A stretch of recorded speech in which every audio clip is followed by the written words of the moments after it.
Here are 5 of the most common myths that are actually keeping you from your manifestation. One of the main reasons we struggle so much and we're in our suffering is the wrong information. Because what happens is you will hear someone say something and you'll see that it's not working, and then you go, oh no, that's because there's something wrong with me. Whereas realistically, it's just the wrong information. It's like if I say to you, oh, all you need to do to fly is get on top of a roof, jump off and flap your arms. And then you do it and you're like, that didn't work. Oh, there must be something wrong with me. No, it's just not how you work. So in this video, I'm going to go deep into why the advice that you're hearing isn't actually working and how it's not your fault. It's just wrong or bad advice. And trust me, I spent years banging my head against the wall thinking that I was the issue and I didn't know what to do. And once you realize it, everything changes. So let's get into it. Myth number 1, you shouldn't want something, or wanting it is bad. You shouldn't want it.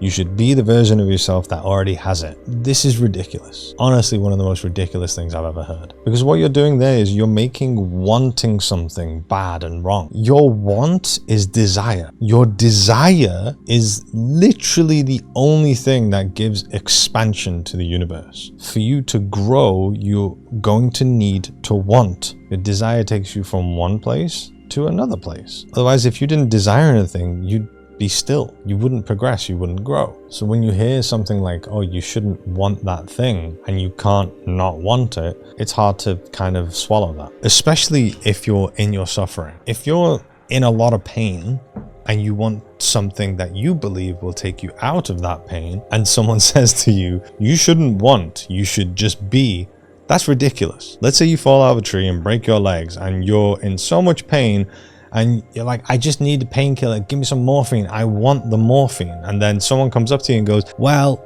this is all a manifestation, and if you want your legs to heal, that is also a manifestation. So right now, you shouldn't do that, and you can't do that by wanting the pain to go away, wanting to have healed legs. You need to be the version of yourself that already has healed legs, that's not in pain. It's ridiculous. The issue isn't the want itself. The issue, and what most people that say this are not truly communicating in the message, is the conditional energy attached to the want. So it's not the want itself that's the issue, it's the reason the want is there. And because most of us go through the teachings of society, go through the experiences of trauma that we've had, and because all reality is about the self for the individual, we've learned to make everything mean something about ourselves, which is very normal. It happens. But that's so much trauma and all of these limiting beliefs and all these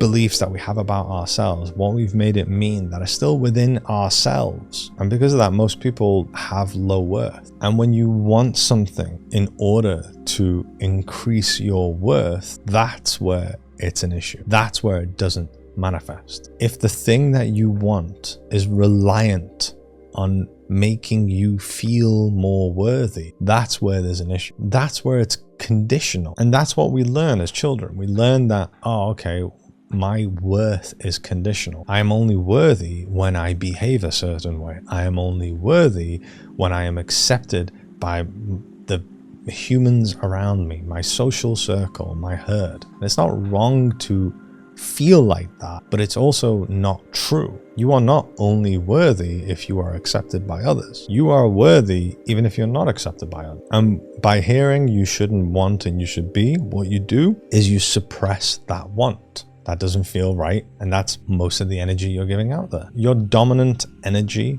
is what manifests. So if your dominant energy is, I want X, Y, and Z so I can feel worthy. I want the money, which is going to prove my worth. I want the relationship, which is going to prove my worth. I want the house, which is going to prove my worth. It's not a pure, raw want. It's conditional, because then that will make me worthy. So your job is to purify the reason for the want, not suppress the desire itself. The desire is okay. Your job is to learn how to find your own worth internally first, before anything in the external world. The reason it's not manifesting isn't because you're wanting. It's because the reason you want that thing for you will make you feel good enough, feel worthy. It's what getting that thing will represent. For example, getting a relationship will represent you feeling or being loved. So you need to start learning how to love yourself. It's what it represents. If you want money, what does that money represent for you? It represents ease. It represents freedom. Ease and freedom of what? It's your internal world. You're looking to be able to say, all right,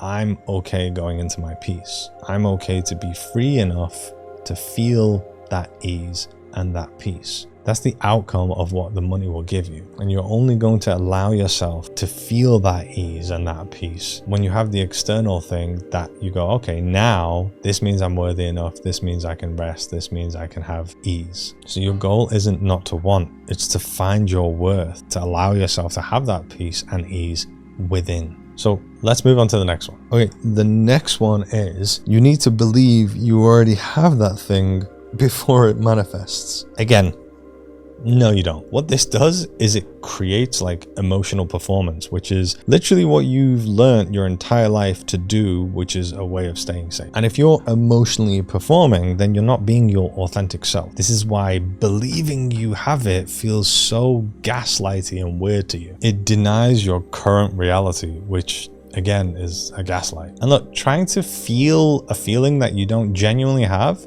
is extremely exhausting, and it makes you feel like you're lying to yourself. And how can you possibly trust yourself if you're lying to yourself? This is all about assumption, assuming that you have it. Use the power of assumption. But again, it's all about what having it represents for you. So if you assume you have whatever it is that you're trying to manifest, the underlying feeling of that is safety. So you don't need to assume that you have the physical thing. You need to find what that physical thing represents in your internal world and work towards that. If I have the money, that's a lot of safety. Well, safety in what? What does that even mean?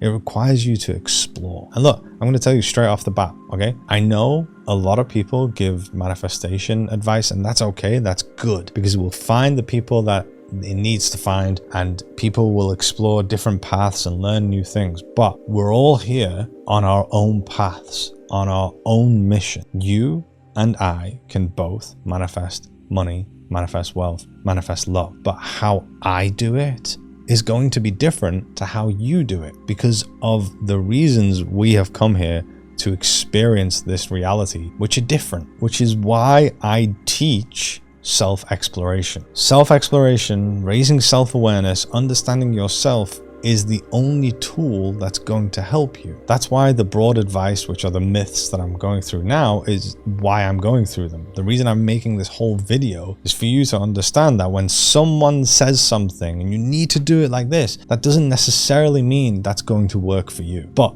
the broadness of how it does work is whatever that thing you're trying to create represents in your inner world. So if money represents safety, your goal is to understand why you don't have that safety in your inner world and work towards that. Because what you're doing is you're assuming, let's use the example of money, you're assuming the money, once you get it, that is the representation of the end of the struggle. It gives you the feeling of unconditional safety, but you can achieve that yourself. Unconditional safety doesn't mean nothing bad will happen. It doesn't mean that you're not going to have challenging conversations. It means that in the moment something bad might happen or you need to have challenging conversations, you're not making it mean anything about your worth, and you're able to be there for yourself. You're able to handle these certain situations, which requires the self-awareness of what's going on, along with the integration, along with the regulation of your nervous system. This is why it's a process. It's not,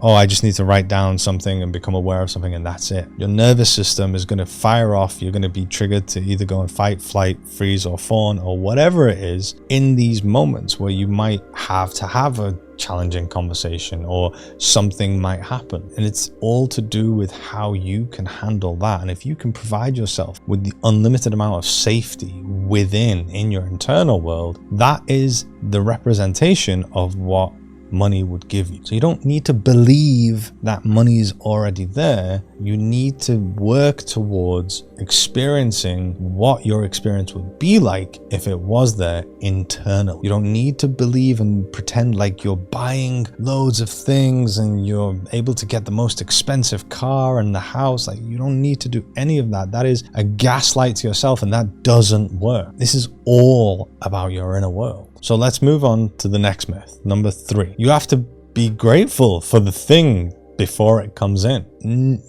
No, you don't. Again, this is a huge gaslight to yourself. It's a false gratitude that's actually reinforcing lack. When you try to be grateful for something you don't have, so for example, let's say I'm grateful for the £100,000 that I have, and you don't have it, your nervous system's going like, that's a lie. And you're triggered to feel that lie, which then means your dominant energy, what you're giving out there mostly, is awareness to the lack. The universe isn't actually waiting for you to be grateful for the thing that you don't have. The universe is waiting for you to be grateful for the things that you do have currently, no matter what it is, no matter what level you're at. I remember when I had very, very little, I found gratitude the moment where there was an issue under the floor in my kitchen. A water pipe burst. We had to get people out to come and look at it, see what's going on. And it wasn't actually my water pipe. It was the neighbor's water pipe that was going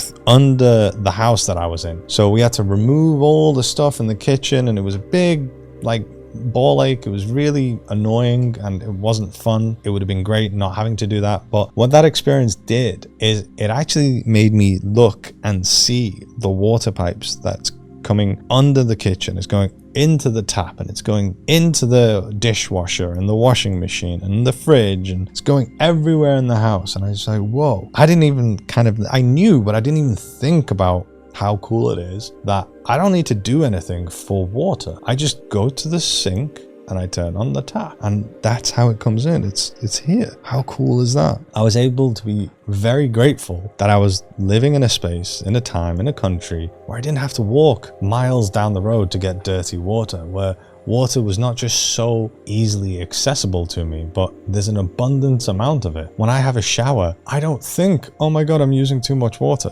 When I wash the dishes, I don't think, oh my God, I'm using too much water. It showed me that, whoa, what I already have, so many people would love to have. And it allowed me to be grateful for that. Again, this isn't about you shouldn't want more. It's all right to want more, but you can also, at the same time as wanting more, which is the first myth we talked about, you can also be grateful for what you have. And you don't have to force yourself to try and be grateful for things that you don't have. It's about truly understanding what you do have, sitting with that, understanding the depths of it. Now, this might be challenging depending on where you are. If you're mainly in your pain and you're suffering, it's going to be understandably harder, because your main drive, your survival state, is to try and get out the suffering. And if, again, falling out of the trees and break your legs and you're in suffering and pain, and someone's like, oh yeah, but you have arms, you have the ability to walk around once it heals, you're on grass right now, it could have been worse, it's not going to matter. So on your journey of trying to get out of your pain, there are so many different ways that I help people do that. Go check out my website. I've got meditations. My YouTube channel is filled with videos that will help you get out of your suffering. You can also, on that path, start to see the things that you can be grateful for. So don't put a ridiculous expectation on yourself right now where you have to be grateful for the things you have. You don't. And if you don't feel that, that's okay as well. That's more communication for you. We're all at different stages. It's harder for some depending on where they are. And if it's hard for you right now, that's okay. And the kind of goal that you're reaching for here, it's kind of like the cheat code of what you're reaching for here, which is to have gratitude about the inner world more than the outer world. On your progression, when you're finding more worth inside, when you're starting to meet your own needs. And if you don't know how to do that, my inner awareness framework literally teaches you how to do that. You can find that on my website. When you're doing that,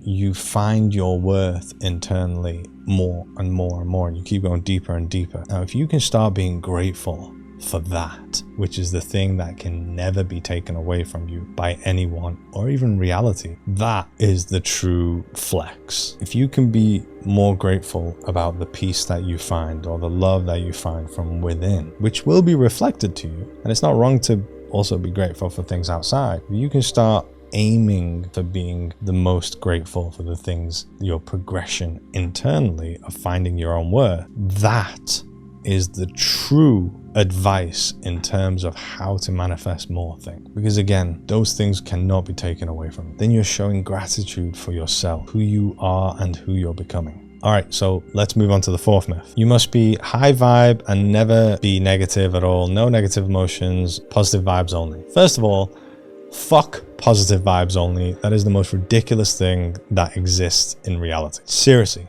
the most ridiculous thing that needs to just fuck off and die. This is toxic positivity at its core. It's the most fakest thing ever. Your goal and this journey is to become the most authentic you. If you are trying to only be positive and just stay positive, it's not going to work. A lot of people, especially in the mainstream spiritual community, will talk about how you should avoid negative emotions and just be positive. This is something that literally keeps people in suffering. There has not been one person that has done this and has found true peace. And if they say they have, they're lying. It's not how we work. You cannot find true peace by rejecting your pain. You can't. Your pain doesn't just disappear. It doesn't just go. It's like, where's it going to go? It's within you. It's your inner world that's in pain. Your inner world isn't even part of this dimension. It's not part of the 3D. Your inner world is the 4th and 5th dimensions and higher up. So to just ignore them and think that they're going to go away on their own doesn't work. Again, this takes you back to performance, and any and all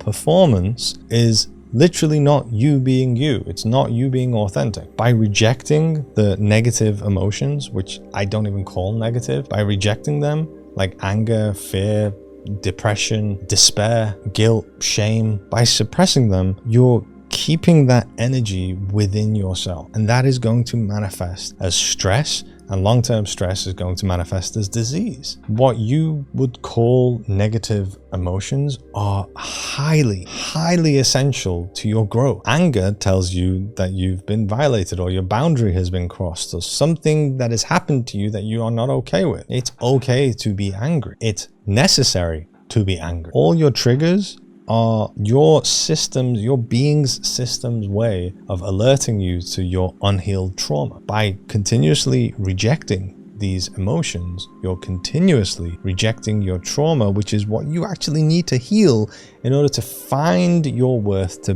get to that place where you don't just logically try to convince yourself you're worthy, but you fully feel it in your heart and in your body. This requires your nervous system to regulate the traumatic experiences that you've had. It's an essential part of it. You cannot achieve what you're trying to achieve without that. Now, if you are ignoring your negative emotions, you cannot go down that process. It's literally, you're stopping yourself from going down the process that your being is trying to take you down. And your mission is not to become the perfect emotional human spiritual guru or anything like that. You've got to accept what people call negative emotions, because you've got to accept yourself as a human. This is the human experience. Again, most people don't know how to do this, which is why I create the stuff that I create. If you're struggling with your triggers, I've created a course called Master Your Triggers. It's like the cheapest course that I've put out there. It's extremely affordable. It's the method that I use that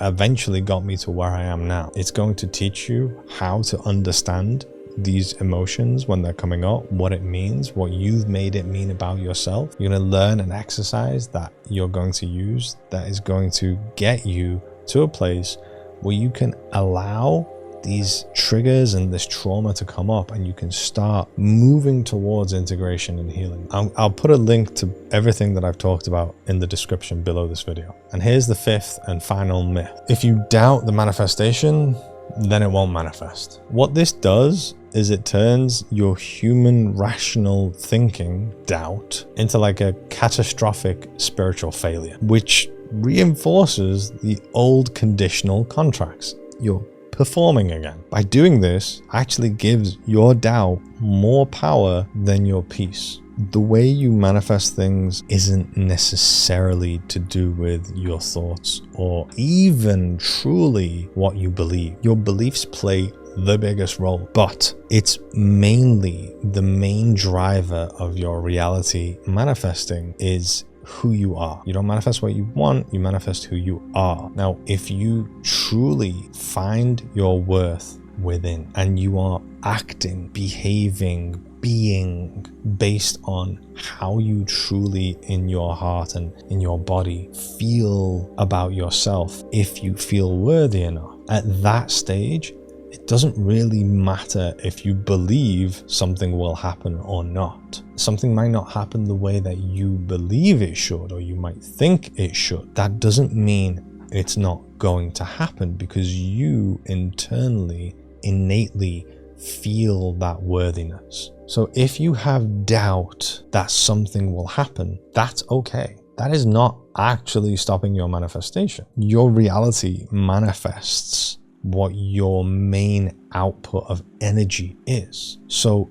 if you doubt and make that mean that you're unworthy because of it, if you fail and make that mean that it's your fault and you're unworthy because of it, then your main outputted energy is about having low self-worth. But someone who has extremely high self-worth can still doubt and it will happen. So it's not the doubt itself. And I feel like pretty much everything that I've talked about in this video always comes back to the broad teaching of it's all to do with your internal worth about yourself. If you can find self-worth at 0, not having the things that you want, and literally not having anything you want in the 3D reality that you're trying to manifest, and if you can find self-worth there, that's the path to go down. Some people will have deeper wounds in terms of love, so it will be harder for them to manifest love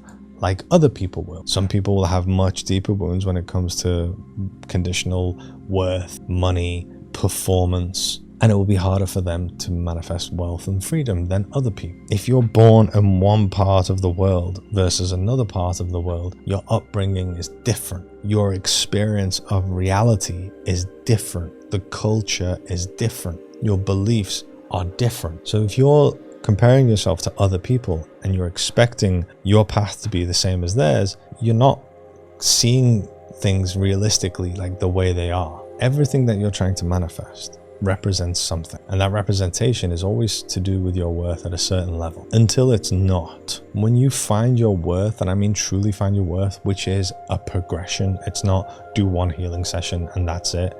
I've been on this healing journey for years and years.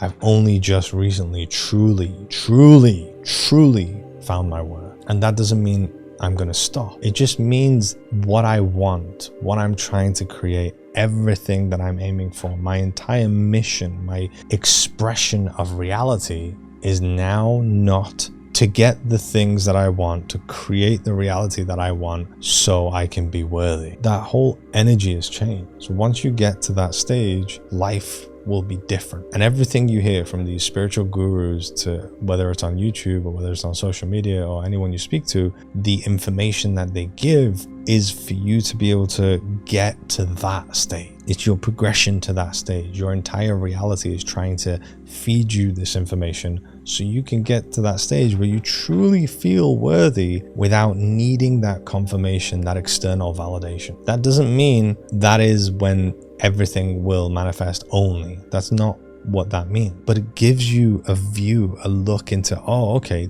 this is the path that I'm actually on. I'm not on a path to create so much money. I'm not on a path to be in a relationship. I'm actually on a path to find my worth internally. And on that path, things will manifest. I've been around the world, flown on private jets. I've been to the coolest and best things around. I've been with my partner, who is the love of my life, and I've experienced a lot of amazing things that I'm so grateful for, all before I found this level of worth that I'm telling you that I've just just recently found. So I don't want you to think that, oh, I have to get there before any of this happens. That's not what I'm saying. It's good to see the path that you're on and what you're actually aiming for. Now, again, everything that I mentioned that's going to help you on this path is going to be in the description below this video. And thank you for watching. If you found any value in this video, it would really, really help me out if you like and subscribe as well. I'll see you next time. Bye-bye.